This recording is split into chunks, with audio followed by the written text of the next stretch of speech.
انسان سے شرم، حیا، عصمت و عفت، اس کے سارے تصورات کو ختم کر دیا جائے، انسان کو حیوان بنا دیا جائے۔ ایک کتے کو شہوت ہے، جو کتیا مل جائے، چاہے اس کی ماں ہو چاہے اس کی بیٹی ہو، اس سے اس کو استفادہ کر لے گا۔ یہ انسانوں نے کیا قدریں لگا رکھی ہے؟ ماں، بیٹی، بہن، بیوی، کیا فرق ہے؟ عورت ہے وہ بھی عورت ہے، یہ بھی عورت ہے۔ اور خاندانی نظام کی جڑیں کھود ڈالی جائیں، گویا کہ انسان حیوان بن جائے۔ اور یہ نوٹ کر لیجئے پلیز کہ یہود کی جو ایک تو کتاب ہے تورات، ایک ہے تالمود۔ تالمود ان کی فقہ کی کتاب ہے۔ تالمود کی تعلیم یہ ہے کہ یہ باقی جتنے انسان ہیں، اصل انسان تو صرف ہم یہودی ہیں، یہ باقی جتنے انسان ہیں گوئمز، اور ان کے لیے دوسرا لفظ ہے جینٹائلز، یہ اصل میں انسان نما حیوان ہے، انسان نما حیوان۔ اور جبکہ انسان کا حق ہے حیوان کو استعمال کرنا، ایکسپلائٹ کرنا۔ گھوڑے کو ٹانگے میں بگی میں باندھتے ہیں کہ نہیں، اور بیل کو آپ اپنے ہل میں جوتتے ہیں، اسی طرح ہمارا حق ہے تمام انسانوں کو ان کا خون چوسنا، انہیں ایکسپلائٹ کرنا، انہیں استعمال کرنا۔ اور اس کے لیے بہترین طریقہ یہ ہے کہ انہیں واقعتاً حیوان بنا دیا جائے، انسانی اقدار ان سے چھین لی جائے۔ حیوان بنیں گے تو پھر کام کریں گے ہماری مرضی کے مطابق۔ یہ انتقام یہ لوگ یورپ سے اور امریکہ سے، عیسائیوں سے بھرپور طریقے پر لے چکے ہیں۔ شرم اور حیا نام کی کوئی شے نہیں، عصمت و عفت کا کوئی حساب نہیں، کوئی ذکر ہی نہیں۔ اور گواہیاں کیا ہے؟ پریزیڈنٹ کلنٹن نے کہا تھا 2 سال پہلے یا 3 سال پہلے، وہ جو ان کی اینوئل سپیچ ہوتی ہے، state of the union address, اس نے کہا تھا ان قریب ہماری قوم کی اکثریت حرام زادوں پر مشتمل ہوگی۔ یہ حرام زادے کا لفظ میں نے ترجمہ کیا ہے born without any wedlock. ایک تو ہوتا ہے ایک مرد اور عورت کی شادی ہوئی ہے، نکاح ہوا ہے، پھیرے پڑے، کچھ بھی ہوا ہے، لیکن اعلانیہ طور پر وہ اب شوہر اور بیوی کی حیثیت سے ہے، تو ان کی اولاد ہو رہی ہے، جائز اولاد ہے۔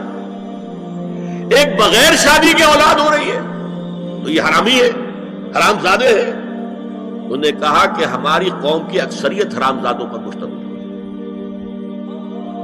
ہومو سیکسولیٹی، لیسبینز، گیز، اور بالکل ڈکلیئر کرتے ہیں، پادری ڈکلیئر کرتا میں گے ہوں، سینیٹر ڈکلیئر کرتا میں گے ہوں، انہیں کوئی شرم ہی نہیں، اس کے اندر کوئی حجاب نہیں، اعتراف کرنے کے اندر کہیں بھی کسی طرح کی رکاوٹ نہیں، ہچکچاہٹ ہی نہیں۔ جنسی لذت ہر طریقے سے حاصل کی جا سکتی ہے۔ زنا بالرضا ہو تو کوئی جرم ہے ہی نہیں، ہاں زنا بالجبر ہو تو جرم ہے۔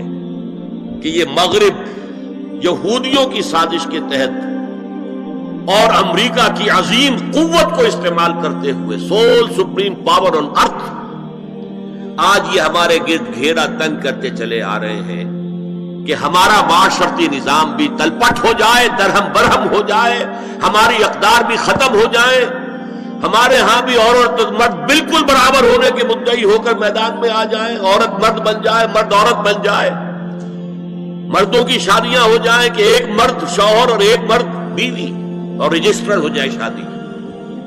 لیسبینز کی شادیاں ہو جائیں کہ ایک عورت شوہر ایک عورت بیوی، اور رجسٹر ہو جائے شادی۔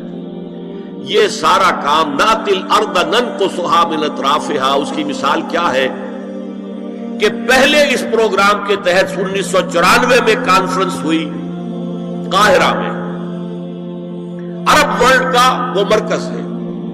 دوسری 1 سال کے بعد کانفرنس کر دی بیجنگ میں، اور اس کے بعد بیجنگ +5 کانفرنس ہوئی ہے۔ نام اس کا کیا تھا کانفرنس کا؟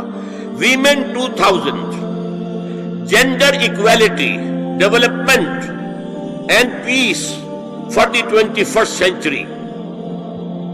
پریپریٹری ڈاکومنٹ میں نمبر 1، ہومو سیکسولیٹی کو نارمل سیکسول اورینٹیشن قرار دیا جائے، کوئی جرم نہیں ہے۔ مرد مرد سے شہوت رانی کرے، عمل قوم لوط، ایک شخص جو ہے عورت سے اپنی خواہش پوری کرنا چاہتا ہے، ایک مرد سے کرنا چاہتا ہے، تمہیں کیا اعتراض ہے؟ نمبر 3، عورتیں گھر کا کام کاج کرنے سے انکار کر دیں، یا اس پر ویج طلب کرے، مزدوری دو ہمیں، محنت دو تب ہم کام کریں. یہ چولہا جھونکنا، یہ روٹی پکانا، برتن دھونا، یہ اس کے لیے ہمیں اجرت چاہیے، لیبر چاہیے. نمبر 4، عورت حمل اور وضع حمل کی جو تکلیف برداشت کرے اس پر بھی شوہر سے اجرت لے. نمبر 5، اگر کسی وقت کسی عورت کی طبیعت آمادہ نہ ہو ہم بستری کے لیے اور شوہر مجبور کرے تو اسے میریٹل ریپ قرار دیا جائے. یہ زنا بالجبر ہوگا جس کی سزا دی گئی. شوہر اور بیوی کا معاملہ ہے. نمبر 6، پروسٹیٹیوشن کو ایک باعزت پیشہ مانا جائے اور ان کو پروسٹیٹیوٹس نہ کہا جائے بلکہ سیکس ورکرز، سیکسول ورکرز.